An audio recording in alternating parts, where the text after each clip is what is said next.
کہ عشق اسے کہا جاتا ہے، یہ حضرت ابو بکر صدیق ہیں۔ حضور نے اسی لیے تو فرمایا کہ جان اور مال کے لحاظ سے مجھ پر جتنے احسانات میرے دوست ابو بکر کے ہیں اتنے احسانات کسی کے نہیں۔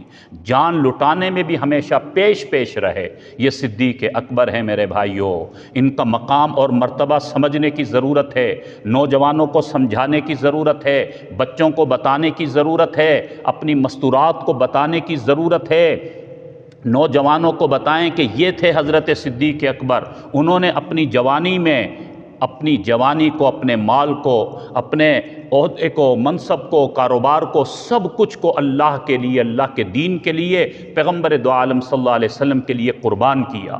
ان کی زندگی ہمارے لیے مشعل راہ ہے، آئیڈیل ہے۔ آج کا نوجوان اگر صحابہ اکرام کو آئیڈیل بنا لے، حضرت صدیق اکبر رضی اللہ عنہ کو اپنا آئیڈیل بنا لے، تو کبھی بھی آج کا نوجوان بے راہ روی کا شکار نہ ہو، کبھی بھی وہ خرابی میں مبتلا نہ ہو۔ تو آج کے نوجوانوں کو یہ دعوت دینے کی ضرورت ہے کہ وہ آئیں، صحابہ اکرام کی سیرت کو پڑھیں۔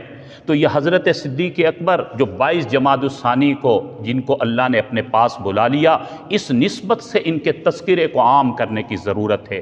ہر جگہ پر، میڈیا میں، سوشل میڈیا پر، انفرادی سطح پر ذہن سازی کرنے کی ضرورت ہے کہ یہ ہیں صحابہ اکرام، یہ ہیں حضرت صدیق اکبر جن کا یہ مقام اور مرتبہ ہے۔